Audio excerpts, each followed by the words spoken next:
Not all tilt buckets are created equal. If you go onto eBay and buy one of the $200 tilt buckets, you're going to be disappointed. This is from my personal experience, and this MechMaxx tilt bucket is so much better built.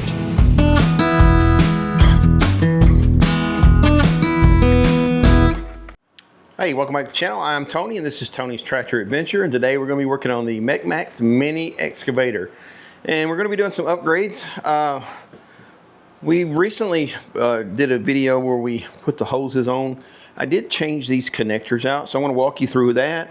I like the flex hoses better, and then I also like Pioneer connectors, so I switched over to a Pioneer connector, and we put the auger on it. It works very well with the auger.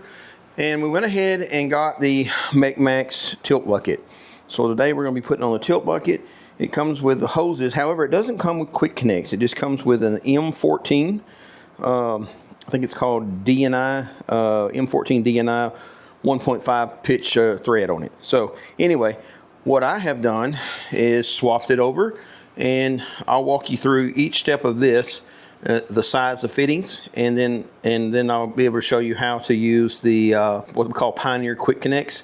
These are relatively robust and inexpensive. So I also picked this up from MechMaxx as the in addition to the bucket, but this is a 2,200 pound lift, so you can put heavy stuff on it and bring it up to your, to a work height that's comfortable. I'm really enjoying this.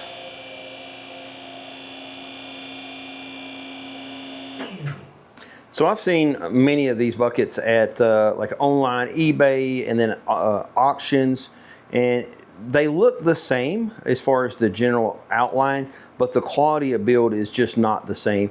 And let me kind of walk you through the differences. For example, these use locking pins. They have a locking screw that holds the pin in. However, a lot of them don't do anything but just that locking pin. Well, the MechMaxx one uses a big nut on this side, and why is that's important? Even though this is like 12 millimeter steel, so this is pretty thick, especially for a 1-ton unit. This bucket's rated up to a 2-ton unit. But if you don't have that nut out here, the ears of the mount can actually spread open and cause it to fail. So it's really important to have that nut on this side so that it can't spread apart. Other things I've seen that, like again, this one's a greasable fitting, so it's made to last. And some of them won't have a greasable fitting here. It'll just wear. It's just a wear spot.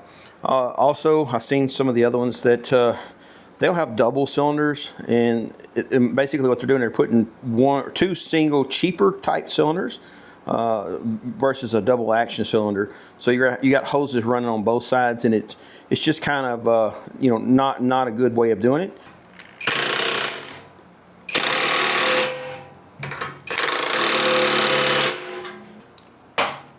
Ooh, we'll hit a wall there. There it goes. It's taking grease. So right here you have a grease fitting that doesn't have a head on it. It's basically the detent type. And with your MechMaxx, it comes with this type of fitting. I recommend just putting a grease fitting in the end of this. Make sure this stays in your toolbox of your excavator. That way you can just use it with a standard grease gun, and then we can just use a standard grease gun to grease those cylinders. Alright, so I have ordered a kit that comes with the quick connects, and what I do is I put a male and female on each one, different. That way each time that I hook this up onto the mini excavator, it always hooked up the same way, so that way my pedal always works exactly the same. These don't come screwed together. You gotta put some pipe dope on them. I put a little pipe dope.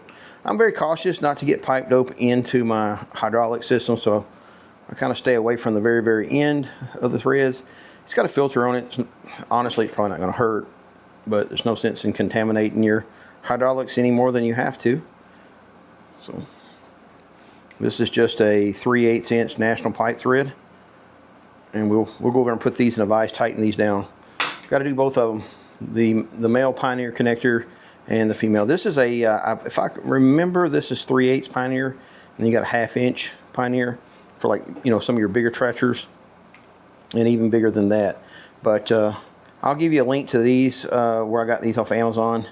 3/8 is more than enough. It runs the, it will absolutely run the auger, which would be the highest flow rate item that you'll have will be the auger, if you put the auger on the mini excavator. So we did our deck, and I'll throw a little video in here where we were using the auger on, and it did awesome. It's got plenty of flow rate. It's very strong. We dug through some really, some really deep roots and whatnot. So let me get these on the vise, get them tightened up, cleaned up, and I'll come right back to you. All right, when you buy the kits, make sure that both of the fittings here are 14 DNI, because each one of these are going to be 14 DNI.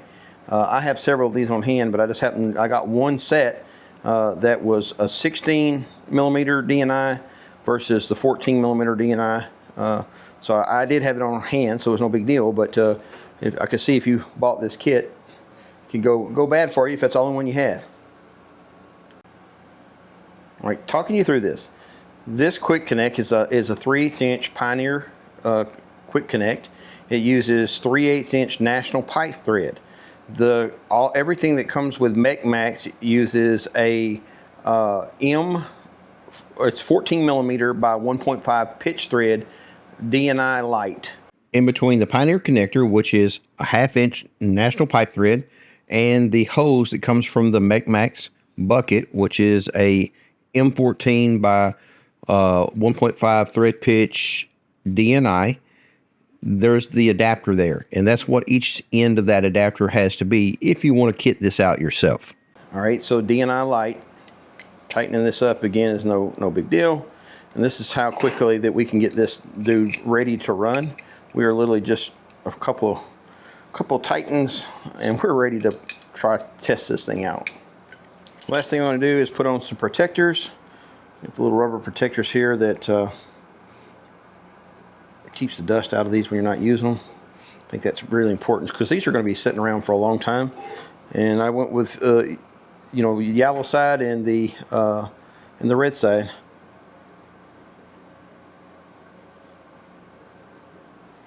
All right, real quick, I want to show you how to take the quick connect off. This is very easy.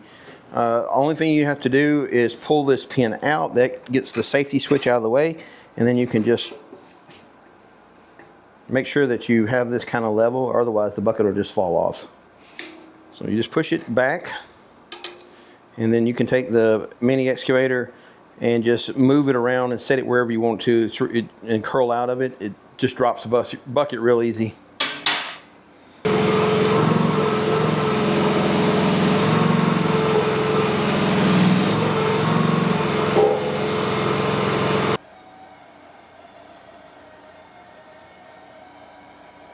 That's going to be really great to work on generators and stuff like that.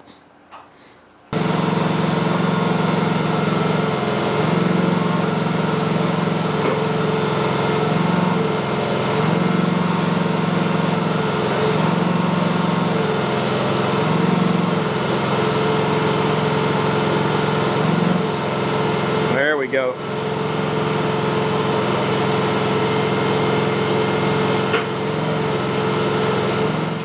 Just pull forward, that pin pops back in, locks it in place, and now the bucket won't come off. All right, we're going to connect our first hose.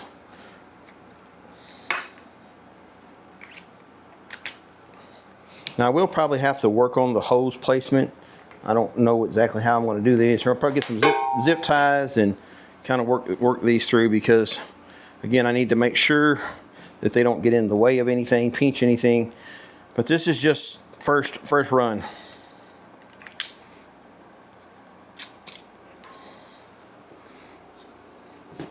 Yeah, I'm not liking that. I'm probably going to have to zip tie this together like such. Yeah, probably be just fine. I like to take these little connectors here and put them back together. That way it doesn't get dirt in there. Also, I left one of the lines loose when I was doing, when I put this little rubber thing on, I left the line loose right here, so it dripped hydraulic fluid everywhere. All right, so we should be able to test it anyway. So I've seen on some other brands where these type right here, these can hit. I don't think this one can do it, but I'm going to be very careful and watch that. Got to get the air out of it.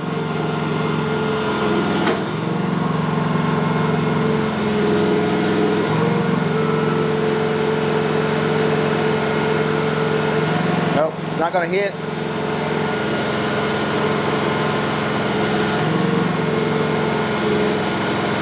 So it's very fast. All you need is small inputs, but the MechMaxx has pretty good valves. So you can actually do some really fine controls by just barely pushing the pedal. So it gives you an idea right there how slow you can go.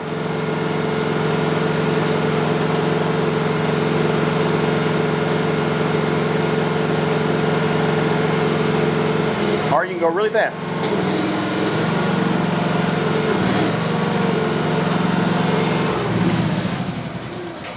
All right, so I think now the time is to go to the farm and test it out. What do you think? Press down. Both. So this is in an upcoming video where we are building a portable work shed. It's basically a portable garage. We're kind of going all out, make sure that it's level, because it's going to be here for probably 6 to 8 months, maybe even up to a year as we finish out the interior of the cabin. We don't want to try to work inside the cabin, so we thought it would be important to really get this thing level, get it tied down to the ground well, and also put in some drainage to make sure on those flash flood days that it's not going to have water inside the cabin or inside the tent. And we're going to heat this during the winter with like a torpedo heater so that we can continue on and not like tracking all the dust and the dirt in the inside of the cabin.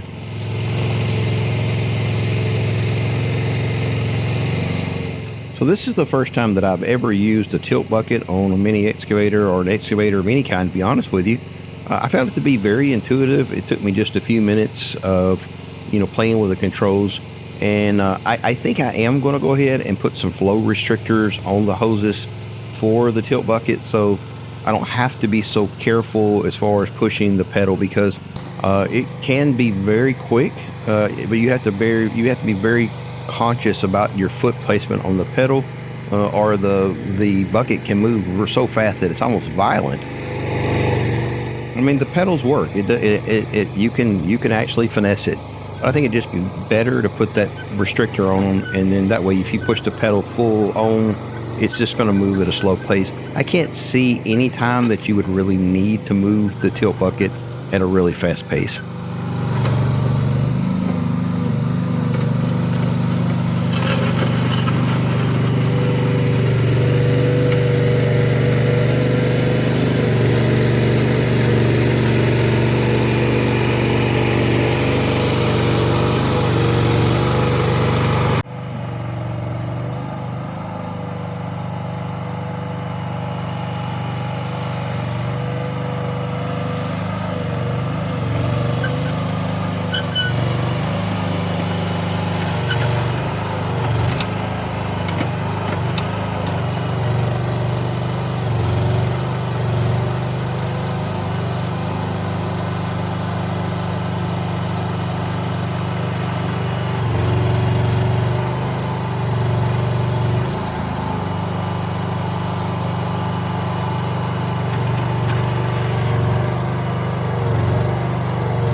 I really appreciate you watching our videos. God bless and have a great day.